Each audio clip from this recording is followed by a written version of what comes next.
यादव का मतलब ही होता है बिहार में भ्रष्टाचार, लूट, हत्यारा।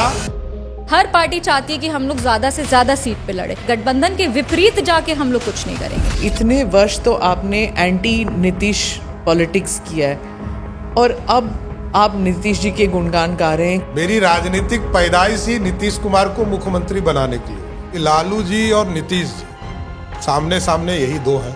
तेजस्वी हैं तो सही, वो प्रतिनिधि हैं बेचारे, वो नेता नहीं है। वो एक बड़े नेता के पुत्र है, इससे ज्यादा क्वालिफिकेशन नहीं है। बार बार जो पेपर लीक होता है तो कॉन्फिडेंस नहीं रहता है एग्जाम सिस्टम में या फिर एजुकेशन पॉलिसी में। बिहार में पेपर लीक हुआ ही नहीं आज तक।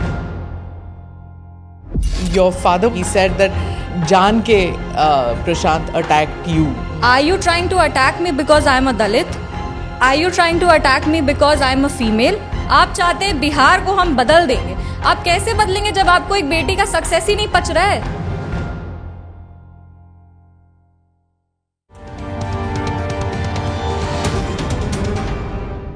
Namaste, Jai Hind. You're watching or listening to another edition of the ANI podcast with Smita Prakash. This episode is being filmed in Patna, Bihar.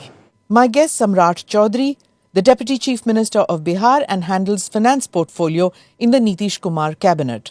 Senior leader of the Bharatiya Janata Party, he's known for his strong organizational skills and plays a key role in shaping the BJP strategy in the state.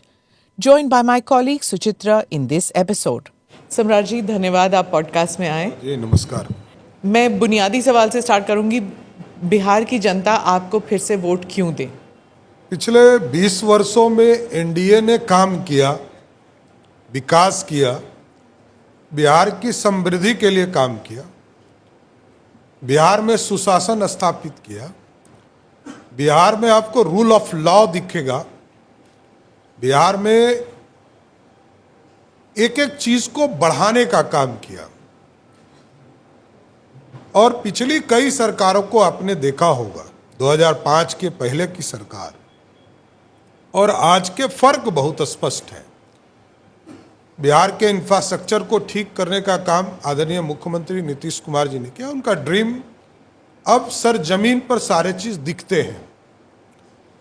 और जिस तरह महिलाओं को बिहार में नीतीश कुमार जी के नेतृत्व में 1,37,00,000 महिलाओं को सीधा रोजगार से जोड़ा, स्वयं सहायता समूह बनाकर, और उनको कुटीर उद्योग के माध्यम से लगभग 60,000 करोड़ रुपये का बिजनेस वो करती हैं।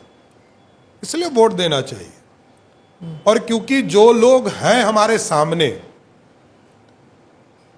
वो तो कोई विजन वाले हैं नहीं, क्योंकि लालू जी और नीतीश जी सामने सामने यही दो हैं।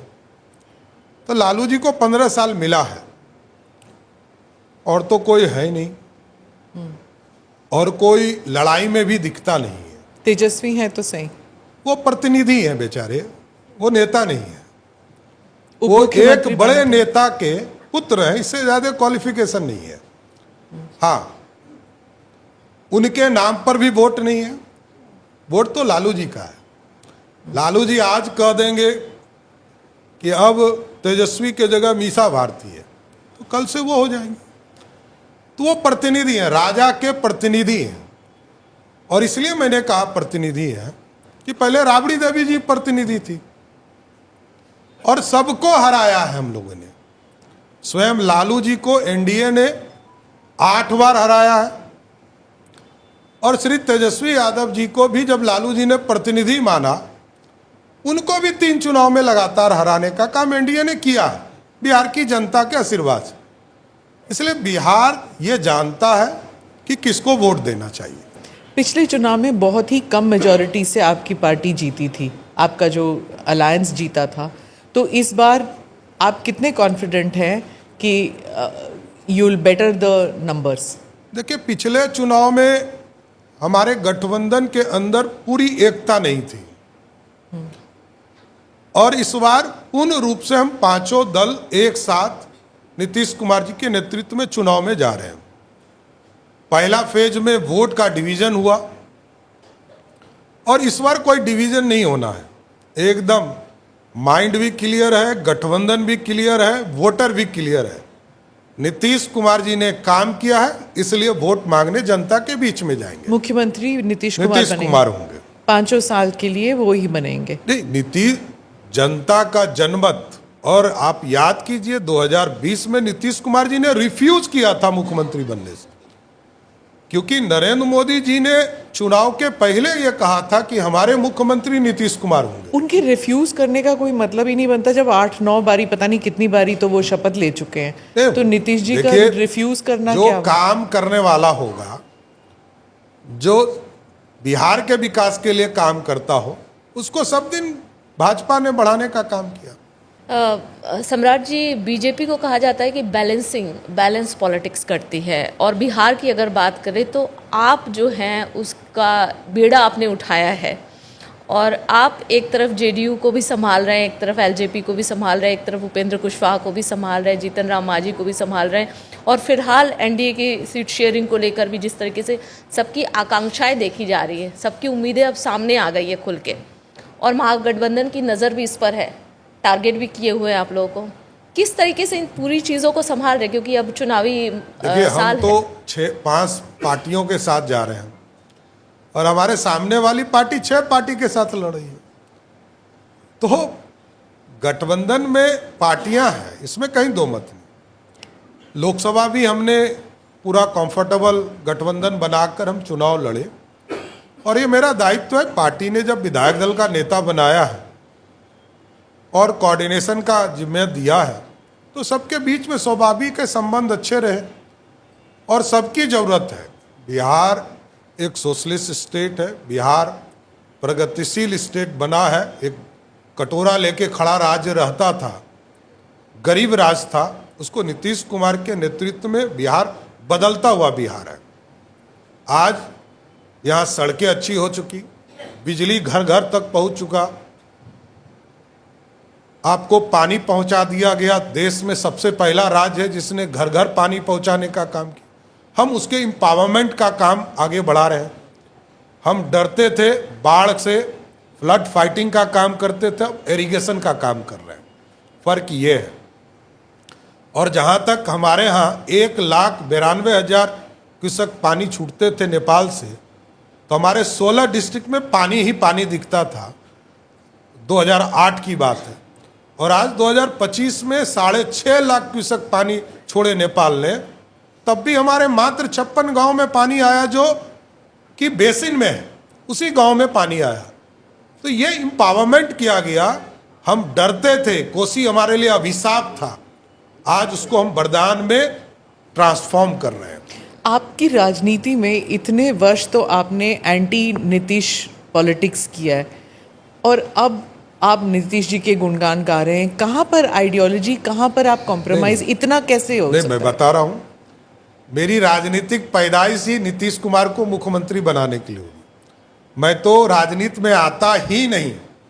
यदि लालू प्रसाद जी तत्कालीन मुख्यमंत्री थे, उन्होंने जेल हमें नहीं भेजा होता, तो जेल नहीं भेजा होता तो मैं राजनीति में ही नहीं आता। बिहार एक ऐसा राज्य है, यहाँ एक एक व्यक्ति के राजनीति को आप देखिएगा तो बदलता हुआ चेहरा दिखेगा।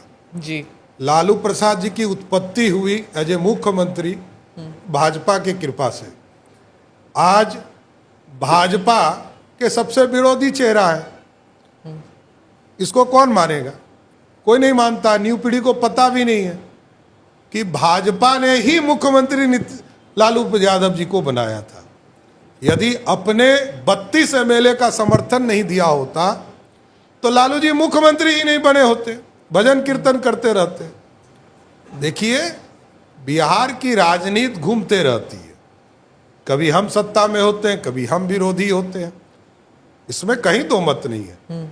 लालू जी भी नीतीश जी के पीछे क्यों जाते हैं? बिहार नीतीश कुमार जी ने बनाया है, इससे मैं डिफर नहीं कर सकता हूं। लालू जी को एक बड़ा मौका मिला, 15 साल तक बिहार के मुख्यमंत्री अपने रहे और अपने मुखौटा को मुख्यमंत्री बनाकर 8 साल रखा। इसके बाद भी बिहार में कुछ नहीं किया उन्होंने। वो कहते हैं हमने सामाजिक न्याय। सामाजिक न्याय क्या होता है? सामाजिक न्याय का मतलब थोड़े होता है कि कोई राजा बन जाए। वो राजा थे, सिर्फ और सिर्फ राजा। आए थे गरीब का बेटा बनकर और सत्ता में बैठने के बाद राजा हो गए। पहले राजा आए स्वयं, फिर रानी लाया, फिर राजकुमार लाए, फिर राजकुमारी लाया। यही है कंसेप्ट लालू जी का। उनके लिए कोई बिहार का विकास का मॉडल नहीं है। अब जहां तक मेरी राजनीति है, बड़ा स्पष्ट है। मैंने कहा कि 1995 में यदि लालू प्रसाद जी ने मेरे परिवार के 22 लोगों को जेल में नहीं डाला होता तो मैं राजनीति में भी नहीं आता, दूर दूर तक राजनीति में नहीं आता। और मैं तो 3 साल तक केस लड़ता रहा अपने, जो हमने एक मच्छर भी नहीं मारा होगा। और मेरे ऊपर 17 मर्डर केस डाले गए लालू जी के द्वारा, शुद्ध पॉलिटिकल।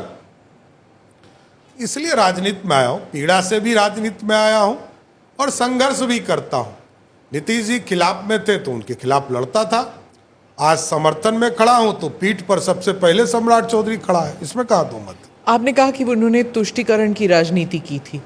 एकदम, लालू प्रसाद जी तुष्टीकरण के लिए ही जाने जाते। उन्होंने एक फार्मूला दिया 1990 में, बूथ कैप्चरिंग्स का एक सब्जेक्ट था।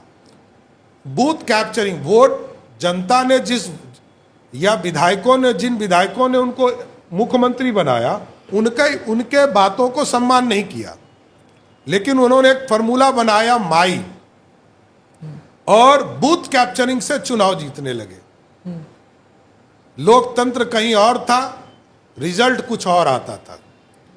सत्ता का दुरुपयोग करके चुनाव जीत जाते थे।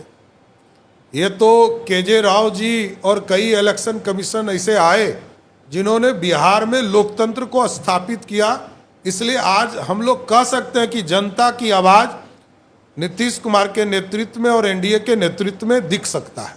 सम्राट जी, चुनावी साल है, जनता जवाब पूछेगी, जनता जवाब मांगेगी। और अगर बात की जाए कि आप लोगों ने क्या क्या किया, जनता के समक्ष क्या क्या काम रखेंगे, लेकिन उससे पहले एक सवाल ये भी है कि तेजस्वी जी अभी थोड़ी देर पहले आए थे और वो कह रहे थे कि काम तो हुआ नहीं है। सम्राट चौधरी और विजय सिन्हा, 2 डिप्टी सीएम, कारनामे ज़रूर हुए हैं। तो कैसे इसको आप क्लैरिफाई करेंगे, काम हुआ या कारनामे हुए, क्या हुआ? स्वाभाविक है, बताना चाहिए कि कारनामे क्या हुए। सरकार हॉर्स ट्रेडिंग लालू जी का परिवार ने किया, हमारे विधायकों को खरीदने का प्रयास उन्होंने किया। बता दे उनके कौन विधायकों को खरीदने का प्रयास किया? वो सरकार गिराना चाहते थे।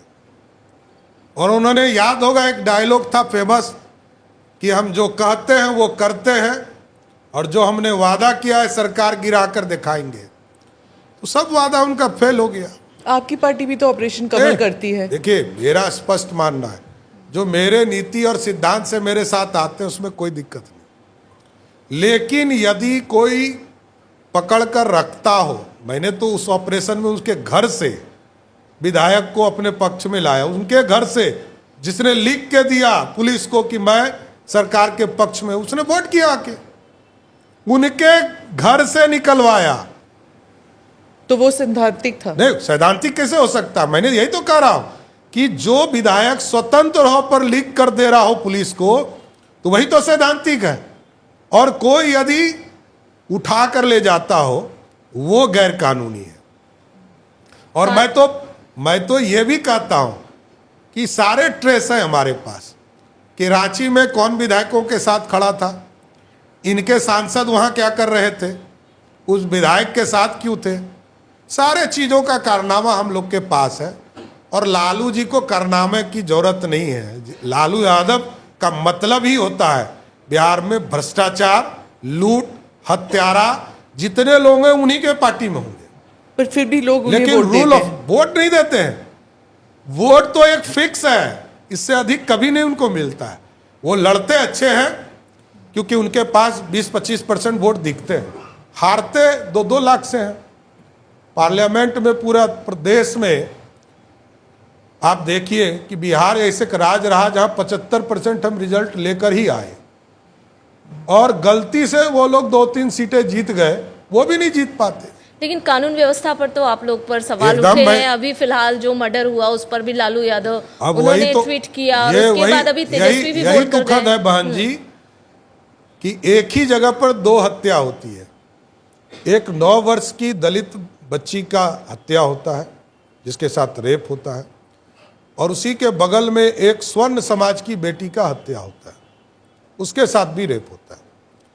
नेता विरोधी दल क्योंकि राजनीति करने गए थे तो एक बेटी के परिवार से मिले और लौटकर चले आए, क्योंकि किन्हीं नेता के स्वजाति थे वो, तो वो अपराधी जो था जहां स्वर्ण समाज की बेटी के साथ अन्याय हुआ था नहीं गए। देखिए, हम लोग रूल ऑफ लॉ के चलते हैं। 48 घंटे में ऐसा कौन सा क्राइम है जिस पर कार्रवाई बिहार सरकार नहीं करती हो, ये बताइए। व्यक्तिगत झगड़े होंगे, इसको हम नहीं रोक सकते। व्यक्तिगत लड़ाई होगा, इसको कौन रोक सकता है? दुनिया में कोई नहीं रोक सकता। लेकिन रूल ऑफ लॉ है बिहार में। कोई बड़ा आदमी आपको जेल के अंदर ही दिखेगा। यहां कोई बड़ा से बड़ा क्रिमिनल हो और किसी पार्टी का हो, वो सब जेल के अंदर रहा और न्यायालय ने तय किया तभी वो बाहर आ सके। लालू जी का राज था, उनके सीएम हाउस से अपराधी छोड़े जाते थे, उनके घर में रैंसम लिए जाते थे। यही फर्क है नीतीश और लालू में।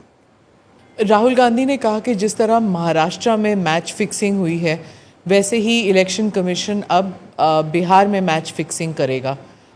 उनका ही has no faith in election commission. उन्होंने कहा कि बिहार का इलेक्शन वैसे तो जीत नहीं सकती है जो बीजेपी और जेडीयू है, इसलिए वो मैच फिक्सिंग करने वाली है यहाँ देखिए, पर। 233 सीटें आने के बाद भी यदि एहसास नहीं है कि लोकतंत्र क्या है, तब तो कुछ हम नहीं कर सकते।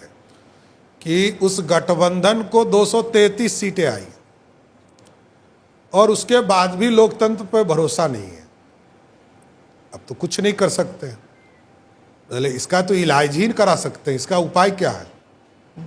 जिस व्यक्ति को यह लगता हो कि मेरे बाप, मेरे दादा, मेरी दादी का ही राज चलेगा, उसका क्या इलाज है? कुछ नहीं हो सकता। यहां भी वही स्थिति है। दूसरे को नहीं देखना है, अपने को देखना है। मैं ही हूं सब कुछ, मैं ही कानून हूं। इसका कुछ उपाय नहीं है। सम्राट जी, ये कहा जा रहा है कि नीतीश कुमार जी का उनका स्वास्थ्य अच्छा नहीं रहता है और बोझा उनको संज्ञा दी जाती है कि बोझा ढोया जा रहा है। आगे कौन ये बोझा ढोएगा? इस तरह की बातें अभी तेजस्वी जी भी बोल कर गए कि इस बैगेज को कौन आगे कैरी करेगा। एक सवाल ये भी है और दूसरा ये कि इतनी लंबी फेहरिस्त है, एक बड़ी कार्यकर्ताओं की आप लोगों की बीजेपी की खुद की पार्टी है, आखिर बीजेपी में से कोई मुख्यमंत्री चेहरा क्यों नहीं बन सकता है? क्या कभी सोचा आप लोगों ने? देखिए, भारतीय जनता पार्टी ने, पहले मैं बोझा का सवाल का जवाब दे देता हूं।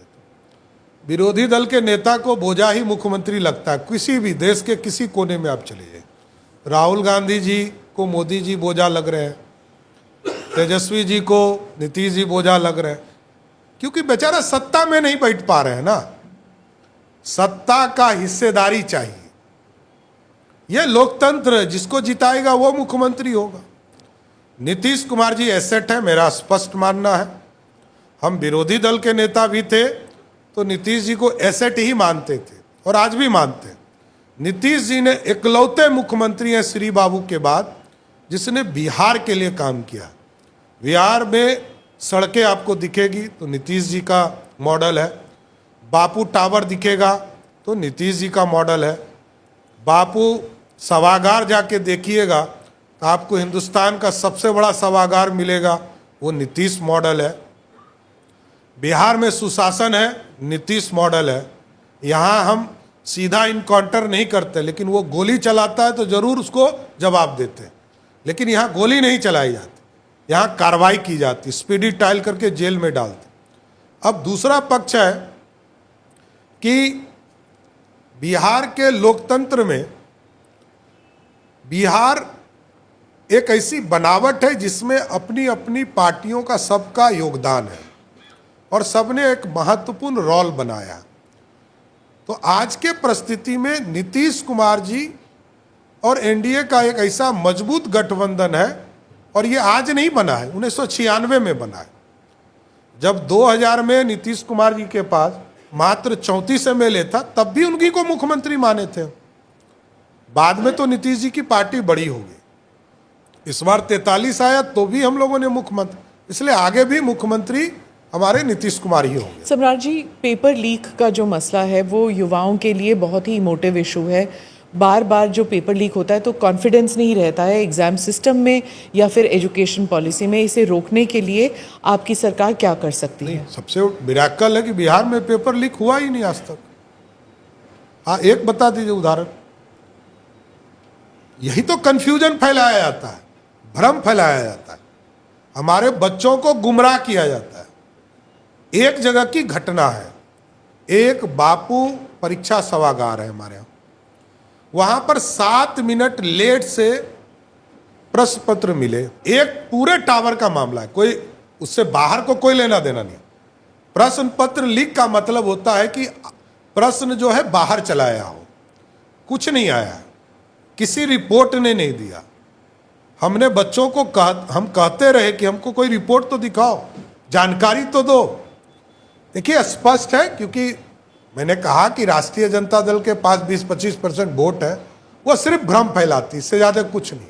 जनता जानती है नीतीश के सुशासन में इतने लोगों को भर्ती करने का काम किया गया, एक लोग भ्रष्टाचार के माध्यम से नौकरी में नहीं आया।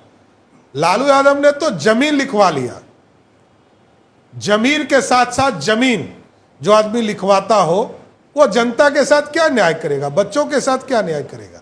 ये सब लुटेरे हैं, ये लूटने के लिए जाल बिछा रहे हैं। बिहार का भलाई लालू प्रसाद का परिवार नहीं कर सकता, ये गारंटी है, लिख के दे सकता हूं। किसको लुटेरा कह रहे हैं आप? लालू प्रसाद जी को। अरे पंजीकृत अपराधी हैं, बिहार के चारा को चुराने वाला तो चोरी कहलाएगा ना। आज उनका जन्मदिन है, बधाई देता हूं, लेकिन वो तो चोर है ना भाई। पॉलिटिकल चोर को जिसको अपराधी घोषित कर दिया कोर्ट ने, न्यायालय ही हमारे लिए सर्वोच्च है, सुप्रीम कोर्ट तक ने जिनको चोर घोषित कर दिया, अब क्या कह सकता हूं मैं? आप लालू जी को चोर कहते हैं, दूसरी तरफ राहुल गांधी ने चौकीदार चोर है आपकी पार्टी के लिए कहा। प्रूफ कहाँ किया? और दूसरा उन्होंने कहा नहीं, कि कहा ना, सरेंडर नरेंद्र सरेंडर, दो चीजें उन्होंने कहा। मैंने कहा कि एक प्रूफ लाइए, किसी न्यायालय ने कहा हो, नरेंद्र मोदी के खिलाफ एक न्यायालय ने कहा हो। इस देश में न्यायालय से चलता है देश, सरकार चलाती है, कानून व्यवस्था खड़ा करना है, न्यायालय तय करती है कि अपराधी कौन होगा। अपराधी पंजीकृत है। आज तलवार से काट रहे हैं केक, तो जो आदमी तलवार से केक काट रहा है कल सत्ता में आ जाएगा तो 47 चलाएगा। यही फर्क है। नीतीश कुमार एक शिष्टाचार वाले मुख्यमंत्री रहे और 20 साल तक सुशासन देकर बिहार को स्थापित किया। और जहां तक सरेंडर की बात करते हैं, इस देश ने देखा है, जो व्यक्ति सिर्फ तुष्टीकरण करके प्रधानमंत्री बनता हो जिसका परिवार, वो परिवार क्या बताएगा? और जब 93,000 फोर्स नील डाउन कर गए थे, तब कौन सरेंडर किया था? श्रीमती गांधी सरेंडर की थी कि लाल बहादुर शास्त्री सरेंडर किए थे? यह स्पष्ट है, पूरा देश जानता है। आज मोदी जी के नेतृत्व में भारत की इकोनॉमी बढ़ रही है। आज हम दुनिया के सबसे चौथे स्थान पर आकर इकोनॉमी खड़ा करने वाले राष्ट्र हैं। तो हम आर्थिक स्थिति को बढ़ा रहे हैं और इन लोग को दिखता नहीं, तो हम क्या कर सकते हैं? राहुल गांधी जी हो कि तेजस्वी यादव हो, दोनों की स्थिति सेम है। एक देश का विरोधी दल का नेता है, एक बिहार का है, और दोनों की लेगेसी है और कुछ नहीं है। बिहार में प्रशांत किशोर के लिए जगह है? देखिए, मेहनत करना चाहिए, मेहनत कर रहे हैं, आगे करें। नौजवान है, अभी आए हैं राजनीति में 1 साल पहले, तो मेहनत करना चाहिए, जानना चाहिए बिहार की जनता क्या चाहती है। आपकी बी टीम है क्या? नहीं, मैं तो 30 साल से काम कर रहा हूं और वो अभी आए हैं, उनको काम करना चाहिए, जनता के नब्ज समझना चाहिए, जनता क्या चाहती है। बिहार की जनता को किस तरीके का आश्वासन देंगे? क्योंकि वही बात है कि अब बस समय बहुत कम बचा हुआ है। क्या अगर दो सवाल 2 जवाब में दे सके 2 लाइन में कि हाँ ये हमने किया और इस आधार पर जनता हमें वोट देगी? देखिए, अभी कैसे तक कॉन्फिडेंस हमें बिहार एकदम की जनता? बिहार के इंफ्रास्ट्रक्चर को ठीक एनडीए की सरकार ने किया, रोड, सड़क, बिजली, पानी। और जिस प्रदेश में एयर ट्रैफिक में मात्र 2,47,000 लोग उड़ते थे, हवाई यात्रा करते थे, आज बिहार में लगभग 70 लाख लोग हवाई यात्रा कर रहे हैं। और जो हम लोगों ने अभी पूर्ण रूप से व्यवस्था खड़ा किया है, अगले साल से बिहार जैसे राज्य में 2 करोड़ लोग हवाई यात्रा कर पाएंगे। हमने रोड ट्रैफिक ठीक किया, एयर ट्रैफिक ठीक कर रहे हैं, वाटर ट्रांसपोर्टेशन को ठीक कर रहे हैं, और जल मार्ग जो हमारा है, और इसके साथ रेलवे ट्रैफिक, ये सारे चीज़ों को व्यवस्थित किया जा रहा है। बिहार एक ऐसा राज्य है जिसके 38 ज़िले हैं, जिसमें 36 ज़िले में हम रेलवे कनेक्टिविटी को बढ़ा चुके हैं। 2 ज़िले को और चिन्हित करके उसको भी अगले 1 साल में पूरा करेंगे। लेकिन इसके बावजूद मेरा ये मानना है, क्योंकि जब तक लालू जी का डर रहेगा, जैसे होता नहीं है, फिल्म है शोले, गब्बर सिंह जब तक जिंदा रहेगा, स्वाभाविक है, भगवान करे कि वो जिंदा रहे, राजनीतिक तौर पर जब तक रहेंगे तब तक बिहार के लिए नुकसान है। गब्बर सिंह जब तक बिहार की राजनीति में है तब तक इंडस्ट्री बिहार में आने में दिक्कत होगी। जयवीरू कौन है फिर? जयवीरू तो नीतीश जी और भाजपा है। भाजपा का क्या मतलब है? कोई तो होगा ना। आपकी पार्टी में एक भी चेहरा नहीं है नहीं, जिसे चेहरा, आप देखिए हमारे यहाँ लोकतांत्रिक पार्टी है। आज मैं नेता हूँ, कल विजय सिन्हा जी थे, उसके पहले तारकिशोर जी थे, उसके पहले सुशील मोदी जी थे। ये पार्टी नेतृत्व के गैलेक्सी ऑफ लीडरशिप पर काम करती है, एक पर काम नहीं करती। नरेंद्र मोदी जी थे, आज हैं, इसके पहले लाल कृष्ण आडवाणी जी थे, उसके पहले अटल बिहारी वाजपेयी जी थे। ये आपने स्वयं देखा है, ये भारतीय जनता पार्टी है, वन मैन पार्टी नहीं है। यहाँ राष्ट्रीय अध्यक्ष तय नहीं होते, यहाँ पता भी नहीं है कौन राष्ट्रीय अध्यक्ष होगा। लेकिन दूसरे किसी पार्टी को देखिएगा, सबका राष्ट्रीय अध्यक्ष तय है। मैं तो लालू जी को पिछले 28 वर्ष से राष्ट्रीय अध्यक्ष देख रहा हूँ, इसलिए आगे भी उन्हीं को देखूंगा, या उनके पुत्र को देखूंगा, उनकी पत्नी को देखूंगा, उनकी बेटी को देखूंगा। और हम नीतीश जी को ही ओथ टेकिंग सेरेमनी में देखते रहेंगे। नहीं, हलफनामा वही देंगे। नीतीश कुमार जिस दिन काम करना बंद करेंगे उस दिन ना बात करूंगा। नीतीश कुमार जी विकास के लिए काम कर रहे हैं, लेकिन मैं मूल बात पर आ रहा हूं कि बिहार अब उस दौर पर खड़ा है, सुशासन स्थापित है, विकास की किरण गांव-गांव तक पहुंच गई, इंफ्रास्ट्रक्चर हो गए, एयर ट्रैफिक हो गए। अब हम अगले 5 वर्षों में आपको गारंटी देके जा रहा हूं कि 5 वर्षों में हम चिन्हित करेंगे कि जो बिहारी बाहर में चले गए हैं, जो लालू जी के 15 साल में बिहार से पलायन कर गए, क्योंकि पलायन हमारे जीवन में 90 से 2005 में ही आया, उसके पहले पलायन नहीं था। लालू जी ने जिनको भगा दिया था, एक एक व्यक्ति को चिन्हित करेंगे, पत्र लिखेंगे, आग्रह करेंगे और बिहार लौटाकर यहाँ इंडस्ट्री खड़ा करेंगे। क्योंकि बिहार जब बटा था, जब हम वोट डाल रहे थे तो हम लोग रो रहे थे, लेकिन सरदे अटल बिहारी वाजपेयी जी का सपना था कि आदिवासी के लिए एक राज्य होगा। आपको जानकर आश्चर्य होगा कि मात्र 12.61% हमारा रेवेन्यू था बिहार का, और झारखंड का रेवेन्यू था 87% से अधिक रेवेन्यू था। आज हमें गर्व है, मैं वित्त मंत्री हूं, और नीतीश जी और सुशील मोदी जी ने जो व्यवस्था खड़ा किया बिहार जैसे राज्य में, जब मैं बजट पेश किया और 1 घंटा पहले झारखंड ने बजट पेश किया, 1,40,000 करोड़ का बजट झारखंड ने पेश किया, और हमें गर्व हुआ कि मैंने 3,17,000 करोड़ का बजट पेश किया, जहां कोई इंडस्ट्री नहीं है। लोग कहते थे बालू और एक नेता लालू प्रसाद जी का नाम लिया जाता था, यही 2 चीज बिहार में बचे। उस बिहार को समृद्ध बिहार बनाया। आज बिहार में सब चीज मिल सकता है, आपको एक एक फैसिलिटी मिल रहा है। तो ये एनडीए सरकार की देन है, और ये लालू प्रसाद जी जो 15 साल राज किए, इन्होंने ही पलायन शब्द को बिहार में लाया, जिससे कि सब लोग डर के भागने का काम किए। इसलिए बिहार के लोगों को बिहार में लौटाकर बिहार में इंडस्ट्री को खड़ा करना, यही हमारे लिए सबसे बड़ी चुनौती है। थैंक यू वेरी मच, आप पॉडकास्ट में आए, धन्यवाद, आपको शुभकामनाएं। धन्यवाद।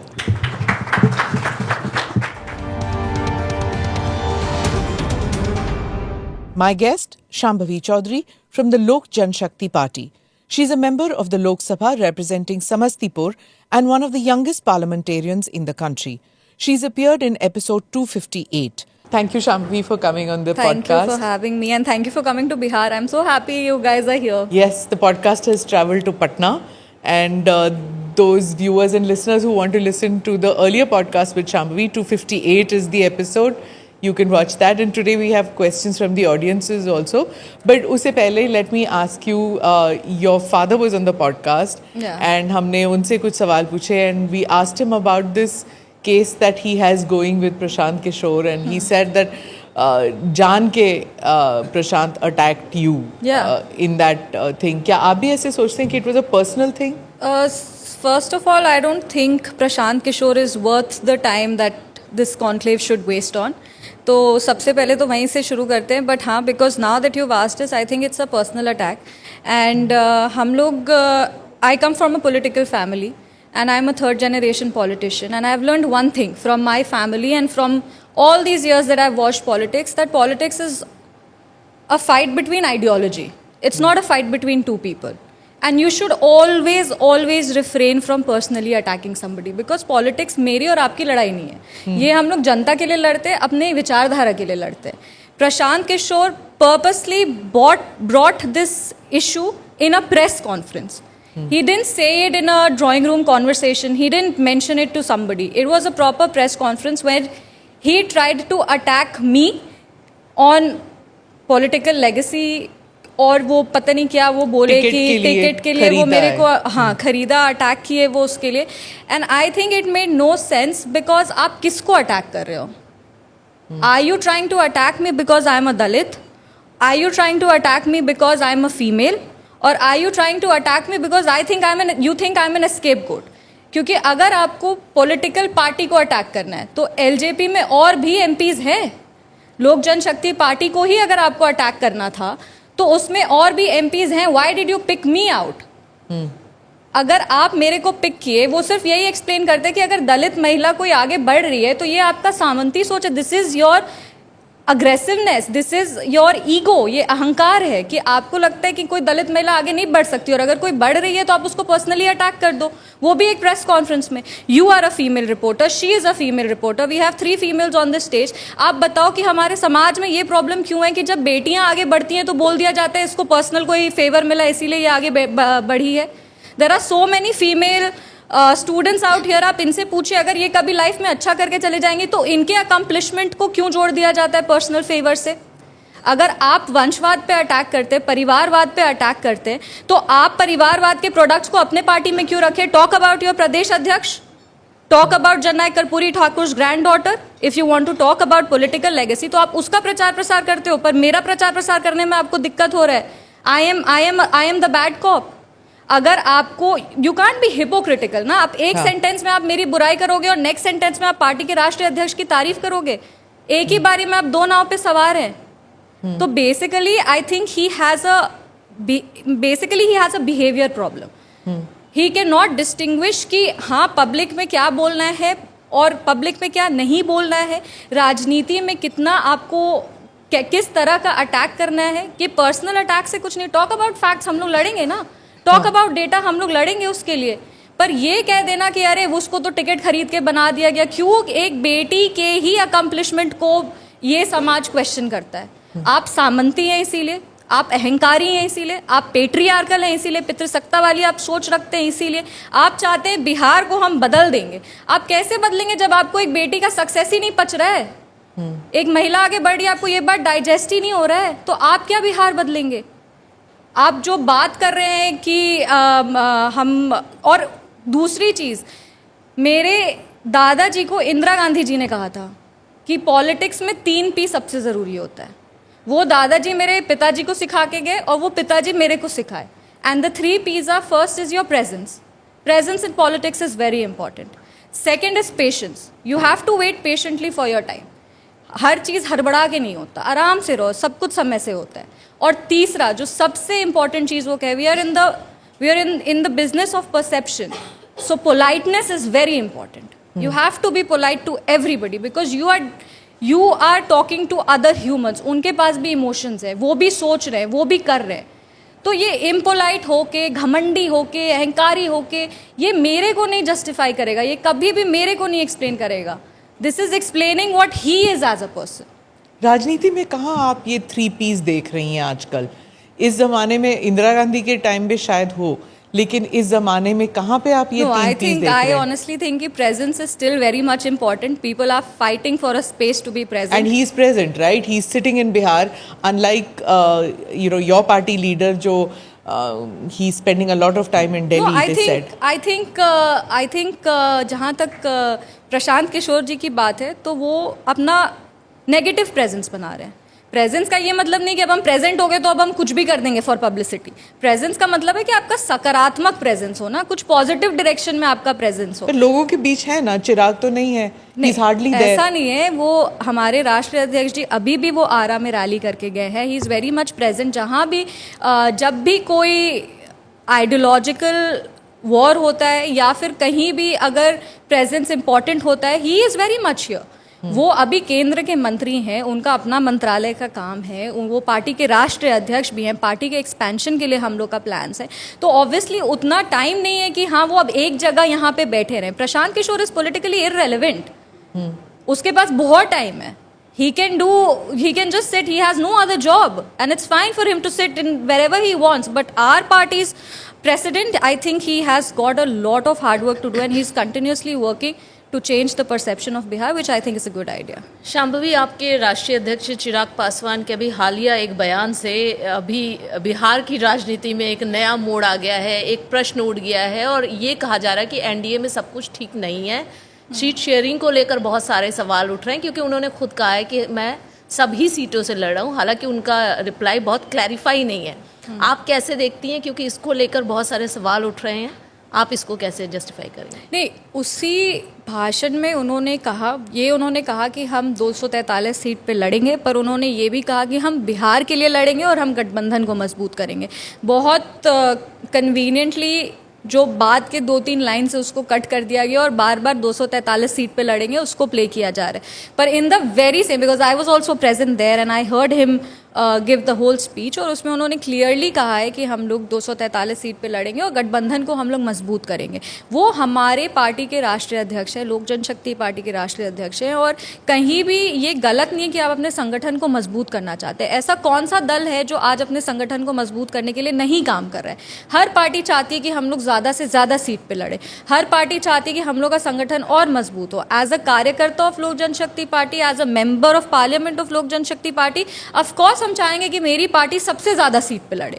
बट हैविंग सेड दैट, हम लोग ये भी जानते हैं कि गठबंधन के तहत जो फैसले होते हैं वो अलग तरीके से होते हैं. वो आपको सबको साथ लेके चलना है, और हमारे राष्ट्रीय अध्यक्ष जी ने खुद ही कहा था कि नहीं, हम लोग गठबंधन को ही मजबूत करेंगे और गठबंधन के तहत रह के, गठबंधन के विपरीत जाके हम लोग कुछ नहीं करेंगे. अपनी पार्टी को मजबूत करना है, हम लोग को हर सीट पे अपना प्रेजेंस दिखाना है, लेकिन हाँ, हम लोग को गठबंधन के लिए अपना प्रेजेंस दिखाना है. आप दलित लीडर हैं. राहुल गांधी का स्टेटमेंट आया था और तेजस्वी भी कहते हैं कि जुडिशरी में और प्राइवेट सेक्टर में आरक्षण की ज़रूरत है. What do you have to say for that? Of course I am in support of it. क्योंकि ये इसलिए नहीं क्योंकि राहुल गांधी जी ने और तेजस्वी यादव जी ने कहा है, क्योंकि बोलते तो वो बहुत कुछ है, करते कुछ नहीं है. उनके टाइम में ये सब क्यों नहीं बोला?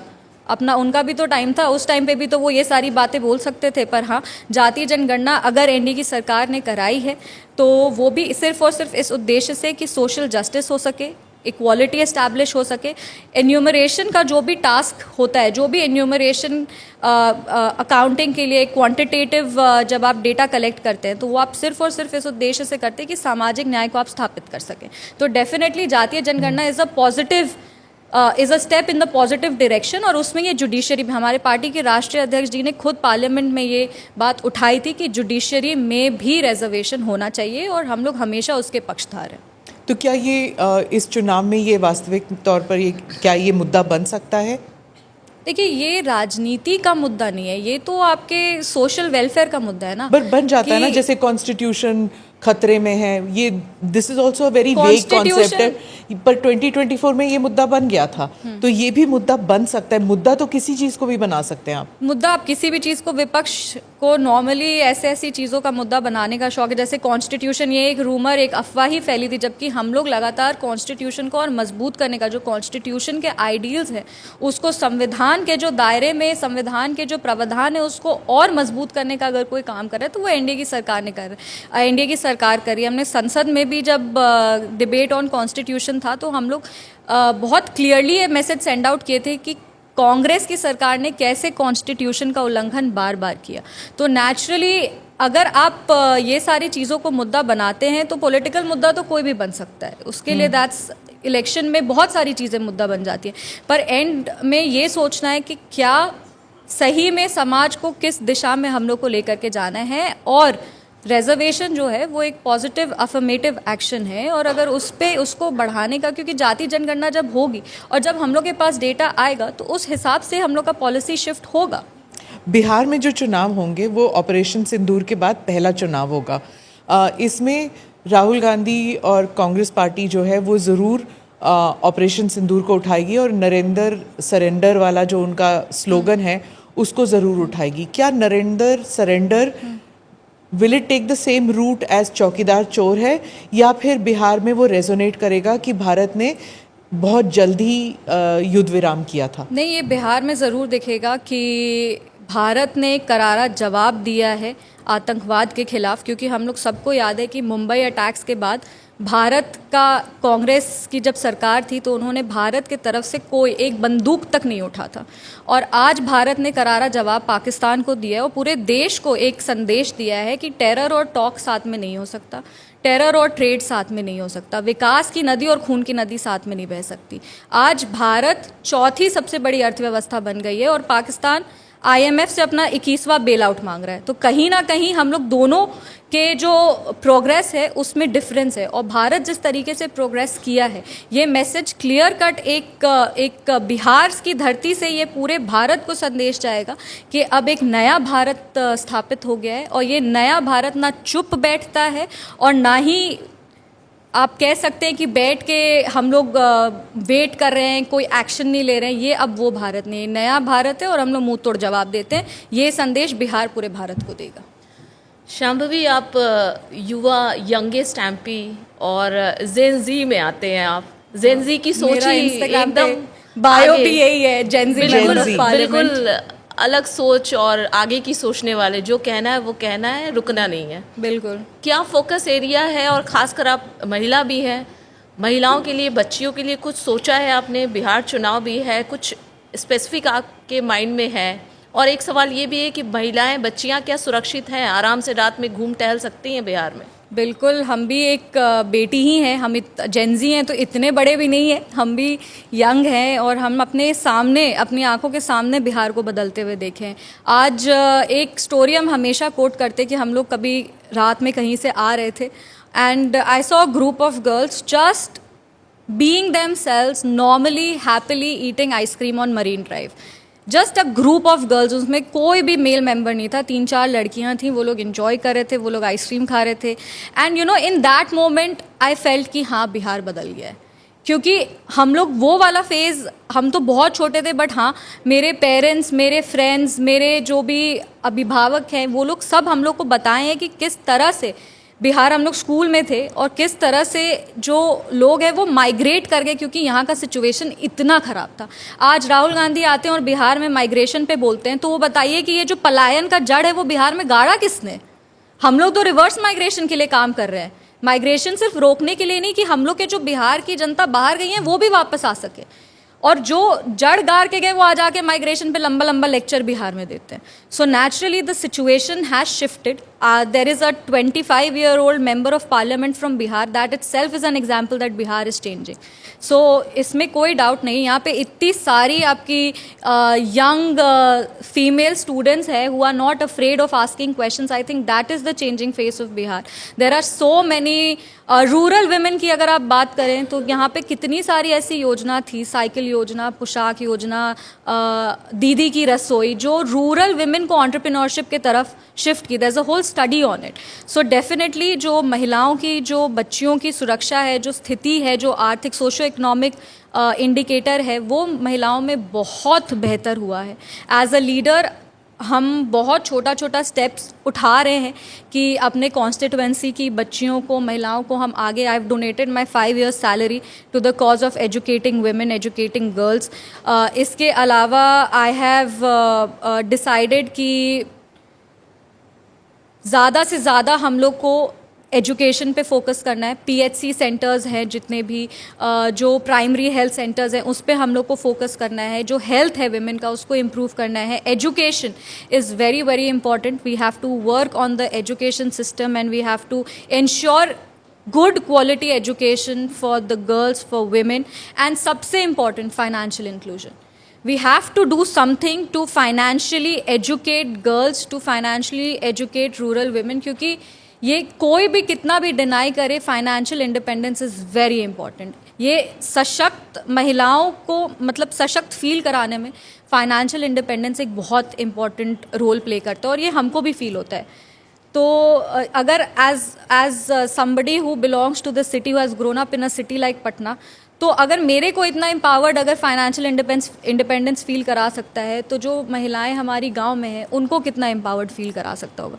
और जैसे दीदी की रसोई की हमने बात की, तो उसमें भी यही था कि कैसे महिलाएं अब आर्थिक रूप से सशक्त हो गई हैं और that has contributed to the well being of the entire family.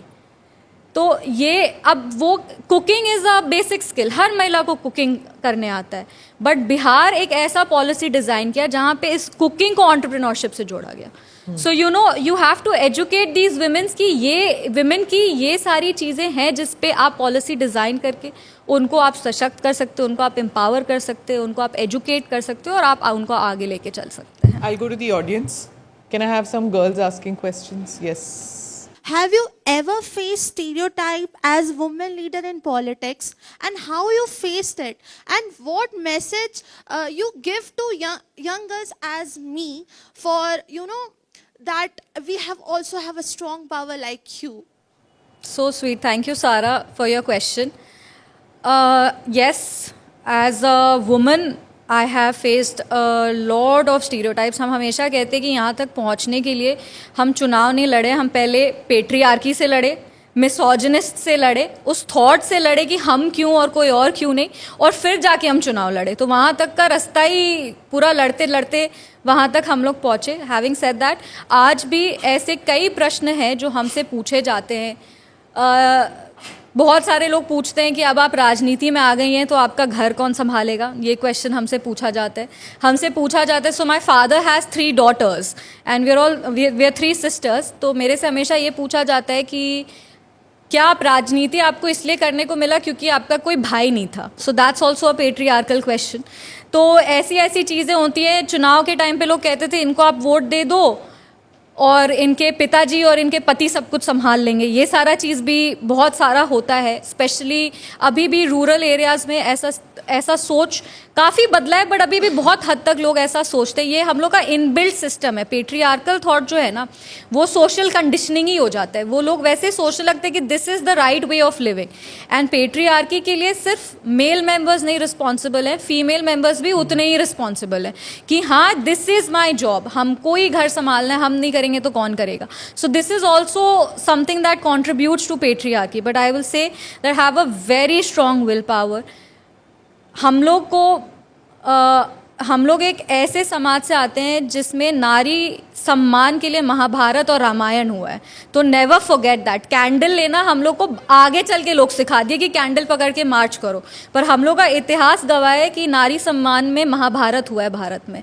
तो इसीलिए you have to remember that you have to always have the courage to fight for your dreams. जैसे आपके थोड़ा डिफ़िकल्ट रास्ता होता है, बट कभी भी ऐसा नहीं होता कि कुछ असंभव हो, उसको आप नहीं पा सकते.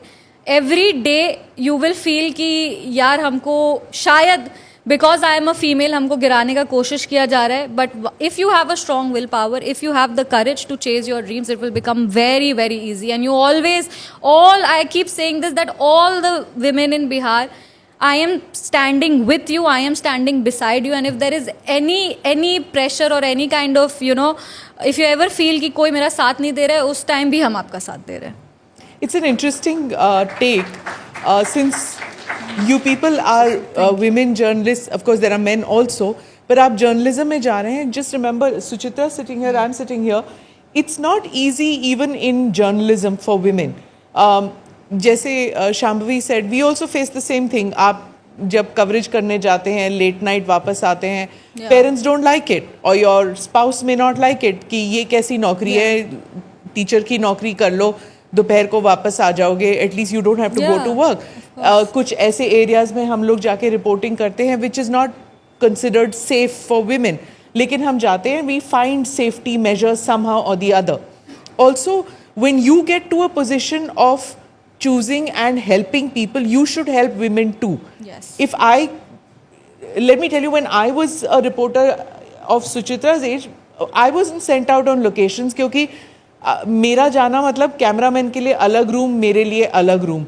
अगर मेल रिपोर्टर जाएगा तो मेल रिपोर्टर और कैमरामैन एक कमरा शेयर करते हैं, तो उसमें कंपनी के लिए पैसे बच जाते हैं. जब टैक्सी में जाते हैं तो they share a taxi, it is easier. Women have to, you know, ये संकोच करना पड़ता है. Companies also rethink. लेकिन आज the inclusivity has increase. So as you journalists get onto the field, you will realize it's much easier for you, क्योंकि it became easier for Suchitra, and for Suchitra it became easier because of me. Same way for Shambhavi also, it's become slightly easier for her as compared to, say, the earlier generation of women politicians, जिन्हें assignments नहीं दिए जाते थे, जिन्हें क्या कहा जाता था, आप शहरी इलाकों में लड़ो, don't fight in rural areas. These are problems that you will face, but it depends कि आप अपनी बाउंड्री कहाँ तक रोकना चाहते हो, और it should be your choice कि आप अपनी बाउंड्री कहाँ पर सेट करना चाहते हो. Next question, anybody? मेरा क्वेश्चन आपसे ये है कि अपकमिंग बिहार इलेक्शन में महिलाओं को राजनीतिक भूमिका को बढ़ाने के लिए आप क्या प्रयास कर रही हैं? Thank you for your question. हम लोग की सरकार ने नारी शक्ति वंदन अधिनियम का बिल वो लोग लेके आए हैं, और उसमें 33% आरक्षण महिलाओं के लिए एज इलेक्टेड रिप्रेजेंटेटिव सुनिश्चित करने का काम किया जा रहा है. हम लोग, आई एम वेरी होपफुल कि आने वाले विधानसभा चुनाव में ज़्यादा से ज़्यादा जो टिकट्स है वो महिलाओं को, बिकॉज ऑब्वियसली इसका इम्पैक्ट बिहार विधानसभा चुनाव में देखने को ज़रूर मिलेगा. विमेन लीडरशिप भी from the last I think 5-10 years women leadership भी बहुत ज़्यादा प्रोग्रेस किया है. पॉलिटिक्स में आई थिंक बहुत बार ऐसा भी होता है कि महिलाओं को नहीं एनकरेज किया जाता है आने के लिए, बिकॉज बहुत ही it's not a 9 to 5 job. इसमें बहुत सारे जगह जाना पड़ता है, बहुत कंफर्टेबल सेटिंग नहीं होता है. इट्स अ पब्लिक जॉब, आप हमेशा पब्लिक के बीच में रहते हैं, तो कहीं ना कहीं हम खुद भी ये फील किए हैं कि महिलाएं कहीं ना कहीं बैक स्टेप ले लेती हैं. वो लोग संगठन और ये सब के साथ तो बहुत काम करती हैं, पर जब टिकट का बात आता है तो कहीं ना कहीं उनके संकोच रहता है, फैमिली प्रेशर भी रहता है कि अब कहाँ जाना है. That way I was very lucky that I was born into a very progressive family. I got married into a very progressive family as well. So वो मेरे साथ था. बट हाँ, जैसा कि स्मिता मैम ने कहा कि अब मतलब now I will make it easier for the next set of women to come in politics. तो डेफिनेटली हम लोग इसके लिए काम, अपनी पार्टी में लोक जनशक्ति पार्टी की अगर हम लोग बात करें तो वो एक लौती ऐसी पार्टी है जो 5 में से 2 सीटें महिलाओं को दी. अगर आप प्रपोर्शन भी लेंगे तो दैट इज 40%.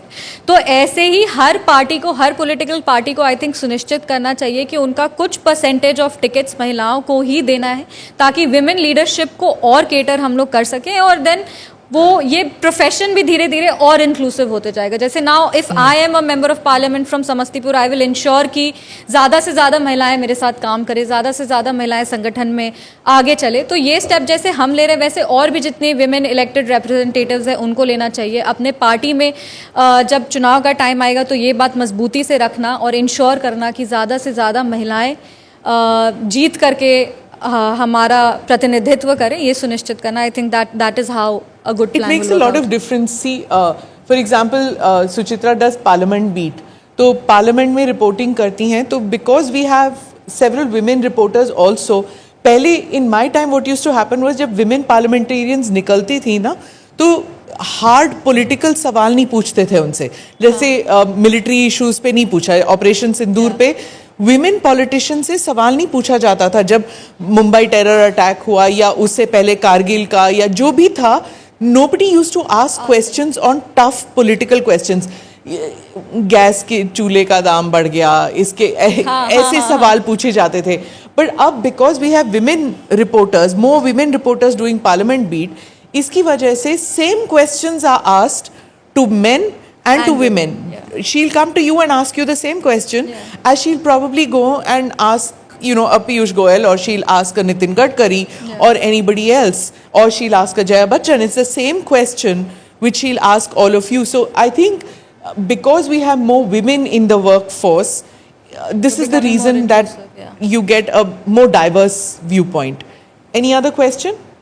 मेरा सवाल आपसे ये है कि आजकल अक्सर सुना जा रहा है कि चिराग पासवान को बिहार का फेस बताया जा रहा है, उनके लिए नारे भी लगते हैं। क्या आपको लगता है कि वो बिहार के मुख्यमंत्री के लिए एक बेहतर और योग्य विकल्प हो सकते हैं? अलायंस पार्टी जेडीयू है और मुख्यमंत्री नीतीश कुमार है, ऐसे में चिराग पासवान को कहाँ देख रही है, क्योंकि वो अब बिहार विधानसभा चुनाव लड़ने की घोषणा कर चुके हैं? बहुत बहुत धन्यवाद आपके प्रश्न के लिए।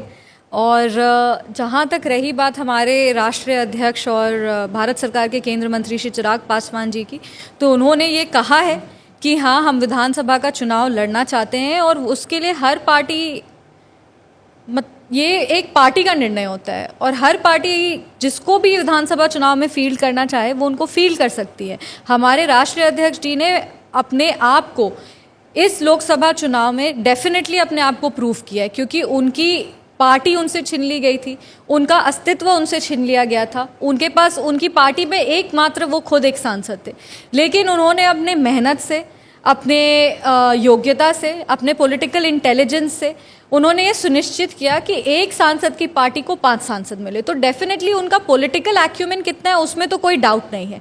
और जहाँ तक हम लोग, हर पार्टी चाहती है कि उनका नेता सर्वोच्च स्थान पे जाए, कोई भी पार्टी ऐसी नहीं है जो चाहेगी कि मेरा नेता आगे नहीं जाए, हर पार्टी चाहती है कि मेरा नेता सबसे आगे जाए। हम लोग भी लोक जनशक्ति पार्टी के, हम लोग भी हमेशा चाहेंगे कि मेरे नेता के लिए जो सबसे बेस्ट पोजिशन हो वही पोजिशन उनको मिले।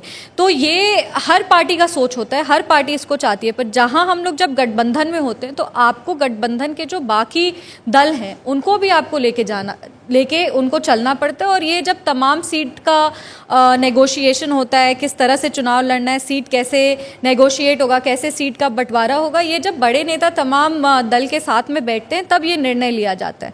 हम अपने राष्ट्रीय अध्यक्ष जी को बिहार का नेतृत्व करते हुए देखते हैं कि नहीं? बिल्कुल हम उनको करते हुए देखते हैं। हम बिल्कुल चाहेंगे कि मेरे नेता आगे जाएं और बिहार नहीं पूरे भारत के नेता वो बने, जो कि वो बन चुके हैं।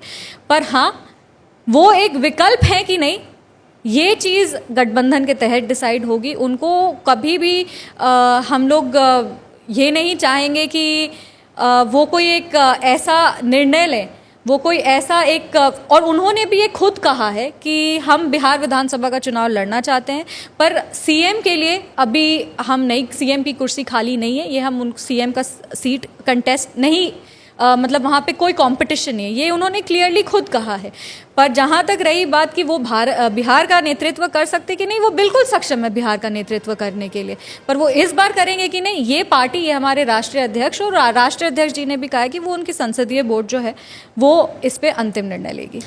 शांभवी, सभी पिता, सभी फादर की तरह आपके फादर ने भी आपको अच्छी एजुकेशन दी, संस्कार दिए, और यही वजह है कि डेफिनेटली आज आप इस पोजीशन में हैं, इतने यंग एज में कैंपी बनी।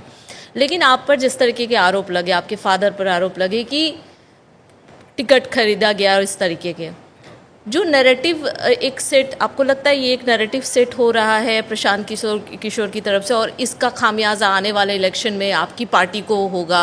और दूसरा, इसका एक और दूसरा भी पहलू है, क्योंकि ये पॉलिटिक्स में बहुत ही कॉमन बात है कि अगर कोई आता है, अपने फादर उनके हैं पॉलिटिक्स में है, ये तेजस्वी का ले लीजिए या फिर कोई भी है, तो उन सब पर इस तरीके के एलिगेशंस लगते हैं, परिवारवाद वाला। तो ये दोनों में आपके क्या व्यूज़ है, क्या कहना चाहेंगे इस पर? सबसे पहले तो आई सेड कि Prashant Kishor for me is politically irrelevant. तो वो क्या कहते हैं, वो नैरेटिव सेट होगा कि नहीं, दैट इज़ बियॉन्ड क्वेश्चन, क्योंकि ये नैरेटिव सेट होने, मतलब इसमें कुछ नैरेटिव सेट होने का बात ही नहीं है। ये उनका एक पर्सनल थॉट है, ये वो एक अपने दिमाग में ये पता नहीं कैसे वो सोचे और वो जाके एक प्रेस कॉन्फ्रेंस में उसको बोल दिए, उसका कोई आधार नहीं है। हम तो ये भी कह रहे हैं कि आप यही साबित कर दीजिए कि मेरे पिताजी का मेरे राष्ट्रीय अध्यक्ष जी से चुनाव के पहले बात हुआ, क्योंकि हम ऑन रिकॉर्ड कहें कि मेरे पिताजी का कोई रोल था ही नहीं टिकट में। मेरे पति सायन कुणाल चिराग पासवान जी के बहुत अच्छे दोस्त थे, बड़े भाई की भूमिका में वो हमेशा से रहे हैं। और जब हमने ये फैसला लिया कि हाँ लोकसभा का चुनाव लड़ना है, तो Sayan was the one who went and pursued a ticket for me. It was not my father and I have said that a million times.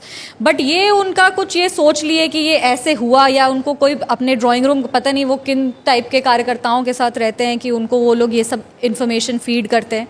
फिर उसके बाद I think it was a very irresponsible and irradical behaviour to make a personal comment on somebody at a press conference and that to a woman, because I think वो हमेशा, जैसा हमने कहा, बिहार बदलने की बात करते हैं, पर जब बिहार बदलता है तो ये उनको पच नहीं रहा है कि अगर कोई दलित महिला आगे जा रही है, आप आरोप किसी पे आप लगा रहे हैं। Coming back to my point कि आप ये आरोप किसी पे भी लगा सकते थे ना, आप किसी को भी, किसी के लिए भी बोल सकते थे, लेकिन क्योंकि आपको मेरे को अटैक करना था, यू थॉट कि एक दलित महिला को अटैक करना सबसे आसान है, तो आपने उसको अटैक कर दिया। ये अटैक आपकी करने की किसी और की हिम्मत ही नहीं हुई, आप में उतना हिम्मत ही नहीं था कि आप किसी और को अटैक करते। आपको लगा कि ये एक इजी अटैक है, हम इसी को अटैक कर देते। आप क्यों किए? What was your basis? ये हम लोग पूछ रहे हैं। नैरेटिव तो ये चुनाव में कुछ नहीं सेट होगा, पर हाँ, मेरे फादर एक लड़ाई लड़ रहे हैं, मेरे लिए नहीं, हर बिहार की बेटी के लिए जिसके कैपेबिलिटी को क्वेश्चन किया जाता है। वो इसीलिए नहीं लड़ रहे कि प्रशांत किशोर शांभवी चौधरी को टारगेट किया, वो इसीलिए लड़ रहे कि आगे चल के जब कोई बेटी कुछ अपने दम पे हासिल करे तो उसको कोई और क्वेश्चन करने वाला पब्लिकली नहीं हो। क्यों ऐसा होता है कि हमारी समाज की बेटी को ही क्वेश्चन किया जाता है? क्यों ऐसा होता है कि जब बेटियां आगे बढ़ती है तो उसको तुरंत पर्सनल फेवर से जोड़ दिया जाता है? तो डेफिनेटली एक थॉट प्रोसेस का, जब परिवारवाद और वंशवाद पे वो अटैक कर रहे हैं, तो वो पहले बताएं कि उनके अध्यक्ष का क्या क्वालिफिकेशन है, उनका खुद का क्या क्वालिफिकेशन है। आप जननायक कर्पूरी ठाकुर जी की पोती को अपना पार्टी ज्वाइन कराए और वो प्रचार प्रसार किए, वो परिवारवाद नहीं है। पर अगर हम सामान्य दलित परिवार से आके चुनाव लड़के चुनाव जीतते हैं तो ये आपके लिए परिवारवाद है। आप किसको क्वेश्चन कर रहे हैं? समस्तीपुर की जनता को आप क्वेश्चन कर रहे हैं। आई am an elected representative of Samastipur Lok Sabha, हम चुनाव लड़ के जीत के वहां पे गए हैं, और आप आज इसको क्वेश्चन कर रहे हैं, तो आप पॉलिटिकल इंटेलिजेंस समस्तीपुर की जनता का आप क्वेश्चन कर रहे हैं। हम एक मेंबर ऑफ पार्लियामेंट है, आप जो संसदीय पद है आप उसकी गरिमा को ठेस पहुंचा रहे बस अपने अहंकार में। आप ये कहते रहे कि हाँ कोई भी आप चुनाव टिकट खरीद के आजकल कोई भी एमपी बन सकता है, आप ये करके संसदीय पद की गरिमा को आप ठेस पहुंचा रहे हैं। इसमें आप अपने आप को, अपने बिहेवियर को और आप अपने थॉट प्रोसेस को आप एक्सपोज किए। मेरा कुछ इसमें नहीं बिगड़ा है, पर ये जरूर ये बताता है कि आपकी क्या सोच है राजनीति को लेके, और आप अपने आने वाली पीढ़ी के लिए कैसी राजनीति छोड़ के जाना चाह रहे हैं। ये मेरे संस्कार नहीं है। मेरे पिताजी ने, मेरे दादाजी ने, मेरे ससुर जी ने हमको ऐसे संस्कार नहीं दिए कि हम पब्लिकली किसी पे पर्सनल अटैक करें अपने पॉलिटिकल प्रिविलेज के लिए। हम लोग डेटा पे काउंटर कर सकते हैं, हम लोग फैक्ट्स पे काउंटर कर सकते हैं, पर इस तरीके से किसी को ह्यूमिलिएट करना, ये, और स्पेशली एक दलित महिला को, बिल्कुल ही गलत है। और ये हमारे संस्कार नहीं है। अब उनके वो क्या सोचते हैं और वो ऐसा क्यों किए, उस पर तो वो बेटर आई थिंक आंसर दे पाएंगे। बट डेफिनेटली ये पूरे बिहार के लिए एक मैसेज है कि ये सारे जो बाहर से लोग आते हैं, सामंती सोच रखते हैं, और जिस तरह से ईगोइस्टिक ये पॉलिटिक्स एस्टैब्लिश करना चाह रहे हैं, नकारात्मक सोच वाली पॉलिटिक्स, ऐसा हम लोग प्रोग्रेसिव पॉलिटिक्स करने वाले लोग हैं। हम लोग चाहते हैं कि हम लोग की राजनीति में बिहार आगे बढ़े, बिहार की जनता आगे बढ़े, बिहार की बेटियां आगे बढ़े, बिहार के किसान आगे बढ़े, बिहार के मजदूर आगे बढ़े। पर ये वो लोग हैं जो बाहर से आते हैं और अपने आप को कहते हैं कि हम बिहार बदल देंगे, पर बदलाव से बहुत डरते हैं। आप प्रशांत किशोर को भी बाहर वाला कह रहे हैं, और राहुल गांधी को आपने अतिथि भी बोला हुआ है कि वो अतिथि की तरह आते हैं बिहार में। और अतिथि देवो भव, बिहार अतिथि देवो भव का संस्कार है। हम लोग हमेशा अतिथि का स्वागत करते हैं। वो विपक्ष के नेता हैं, विपक्ष से हम लोग डरते नहीं है। वो जितनी बार आना चाहे वो आ सकते हैं। पर हाँ, ये बात तो सच है कि हमेशा कांग्रेस की सरकार ने हमेशा बिहार के साथ सौतेला व्यवहार किया है, इसमें कोई डाउट नहीं है।